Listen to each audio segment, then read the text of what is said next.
Good morning, everyone. This is your Read Aloud for Wednesday. We are going to be reading about Native Americans of the Northeast. So we're moving on from the Southwest and moving into the Northeast.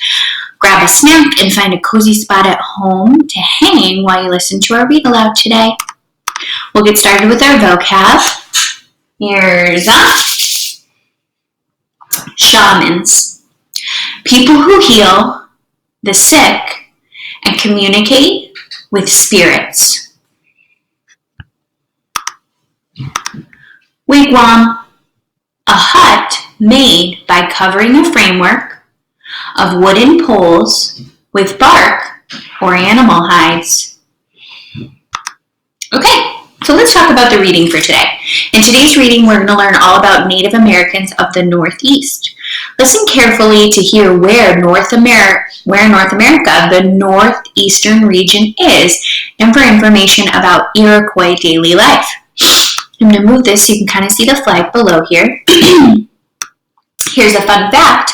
This is the Iroquois flag, and some of you might recognize it because people in the Iroquois tribe still live near Syracuse to this day. There's a museum right by Onondaga Lake Parkway that is an Iroquois museum. And there's also this flag hanging at the dome at Syracuse University. So it could look familiar. Okay. The journey for some Native American peoples took them to the northeast part of America, to the abundant leafy woodlands and deep dark forests that stretch from Canada and the Great Lakes south to the Carolinas, and from the Atlantic Ocean on the east coast west to the Mississippi River. This was a long time ago, before Europeans came and made their mark upon the land. This was a time when some native peoples made the forest their home and lived in long-term balance with their environment. Unlike the Southwest, rain fell, as it does, more frequently upon most of the land. The native peoples of this region did not believe there was a need to call upon the assistance of the gods for rain to soak the earth and make the crops grow. And just as today, in this region of the eastern woodlands, each season brought with it a different climate and a changing earth. The same freshwater rivers and lakes, the same imposing mountains and forests, color the landscape today as they did back then. As you have already learned, some of the earliest people to settle across the region were mound builders, whose culture lasted for thousands of years. They spread out from the Mississippi and lived on the surrounding land, hunting in the forest and utilizing the abundant natural resources available to them. The people who settled in this area are known as the Eastern Woodland Indians. Such a pretty picture. After hundreds of years of nomadic existence, other groups of people bound by family connections formed themselves into tribes. In fact, the Eastern Woodland Indians were made up of numerous tribes. Some of these tribes included the Iroquois, the Mochin, the Powhatan. Over time, these tribes established their own cultural identities, which included a range of languages spoken throughout the large area. The Eastern Woodlands often interacted with other people. Sometimes their interactions were peaceful. At other times, they were not. These tribes relied on the land for their very existence. They guarded their villages, their hunting lands, their crops, and their settlements from invasions by neighboring tribes. Some scientists believe that wars may have been the result of an era around 500 to 1,000 years ago, when the climate changed considerably. A harsh mini ice age swept through the world. This occurred thousands and thousands of years ago, after many scientists think Beringia crossing took place. During this time, when food was scarce and it was difficult to survive, the tribal wars broke out and brought about the deaths of many young warriors and the destruction of tribal villages. Finally, in search of peace, these tribes joined together to form the Iroquois nation. also called the Iroquois Confederacy. As they negotiated or discussed how they would live peacefully together, they often smoked a peace pipe. As you have heard, the Iroquois did not call themselves by this name. They called themselves the Haudenosaunee, or people of the Longhouse. The Iroquois people were actually 5 separate tribes: the Mohawk, the Onondaga, the Oneida, the Seneca, and the Cayuga, that inhabited a particular part of the eastern woodland region. They lived largely in what is now New York and Ohio. Once a year, sachems or chiefs from each of the tribes, who were always men, but always chosen by women, would meet in a council to make new laws and deal with any new problems that arose.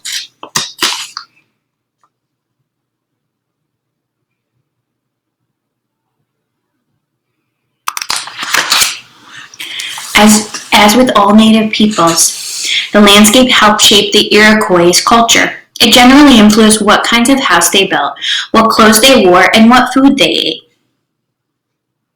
How they traveled, what weapons they had, what tools they used, and what gods they worshipped, and even what language they spoke. A typical home for many eastern woodland Indians depended more on climate and available resources than anything else. The 3 most familiar kinds of homes across the Northeast region were the longhouse, the wigwam, and a round-roofed clay and pole structure. Because the winter months were generally cold with deep snow covering much of the ground, many eastern woodland Indians, including the Iroquois, constructed wigwams or longhouses. Wigwams were round structures that looked similar to wooden igloos, just like here in the picture, and were homes in which individual families lived. The longhouses and the wigwams were made almost entirely from wood. In the colder regions of the north, especially around the Great Lakes, native peoples constructed wigwams that could be easily dismantled so that the tribes could, for a part of the year, live a nomadic life. During the time of the year, they followed the herds they hunted for their survival. To build a wigwam, young trees were cut down and bent over to form a round frame. Tree bark was placed over the frame. Grasses were then added to help insulate the home. A small hole in the top of the roof allowed smoke from the fire inside of the home to escape. The family cooked their food on an open fire and slept on mats. In the wintertime, they used animal furs to keep themselves warm. Longhouses were much larger than wigwams and were home to several families that were related to one another. The Iroquois considered themselves to be related to each other through the mothers in the tribe. This extended group was called a clan. Each clan had an animal name. When a young couple married, they went to live with the bride's family. Some longhouses range to the size from 50 feet to 150 feet long. Houses could fit as many as 50 people. To construct a longhouse, once again, a frame was made using young trees. Bark was placed over the frame and was then sewn together. The longhouse had a large central entryway with rooms on either side. The family members slept on sleeping platforms. Some Iroquois still build longhouses today for ceremonies. Just like other tribes, the Iroquois made baskets and pots in which to store food. The Iroquois grew different varieties of corn and beans. They also grew squash, sunflower, and tobacco.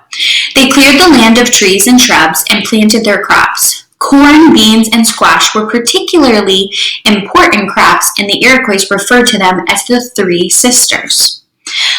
Like members of the family, the 3 plants helped each other to grow. By planting these 3 plants together, the Iroquois relied on the natural relationships among these plants. The corn stalks provided a group for the bean stalks, which would wind around the corn stalks. The squash leaves that lay on the ground prevented weeds and increased the amount of rainwater that was absorbed into the soil. Also, the bean stalks produced a plant bacteria that made the soil more fertile for the corn and the squash plants. In the wintertime, when food was scarce, many Iroquois left their villages to hunt. They moved from herds and often did not return to their villages until early spring. The Iroquois hunted deer using bow and arrows. Young boys cloaked themselves in deer skin as they stealthily crept through the forest in pursuit of their prey. They also hunted smaller animals, setting traps to catch them. In addition, the Iroquois fished and gathered berries and tapped the trees to get maple syrup. Yes, the Iroquois had a sweet tooth too. Like many other tribes, the Iroquois lived near water. Water was a source of life, and it provided a means of transportation. The Iroquois traveled in dugout canoes. They fished using nets and traps. You can see young boys here hunting and someone in a canoe over here. Depending on the weather, the Iroquois wore a range of clothing. In the summer, the men wore breechcloth, which was a short piece of buckskin. Women wore dresses made of grass fibers. In the wintertime, everyone relied on animal furs to keep warm. Men also wore buckskin moccasins on their feet. They used dyes, beads, and quills to decorate their clothes as well as their skin. Very important to the Iroquois was something called the wampum. Wampum was an artistic way of communicating important thoughts and decisions. Wampum was belts and necklaces made from colored shells. The color and design of the beads would tell a story, or they could be a symbolic means of communication. Wampum could also be used when trading. It was therefore a kind of currency. Wampum was considered to be very valuable and was an important part of Iroquois culture. The Iroquois, like many other eastern woodland Indians, believed in a spirit world that was governed by the Great Spirit. For the Iroquois, that Great Spirit was called Orenda. They also believed in an evil spirit, too. The Iroquois believed that everything had a spirit and that all living things on earth were connected. They believed it was their responsibility to care for earth. Each season brought with it special Iroquois ceremonies. The Iroquois had shaman, or holy men. It was believed that shamans would communicate with the spirit world. Shamans were thought to have special powers to do such things as cure the sick, bring about good harvests, or bring victory to a tribe going to war. And so, the Iroquois, as well as other eastern woodland Indians, lived out their lives in this way. They told stories and celebrated their history. They worshipped the Great Spirit, and they lived in harmony with the lands and all living things. Today, many Iroquois continue to follow and honor their traditional ways. Amazingly, some still build longhouses for ceremonies, and their leaders meet to guard and protect their ancient culture. Okay, that's the end of our Read Aloud for today. Please follow the directions attached in today's assignments to complete the rest of your CKLI for today. Have a great day, guys.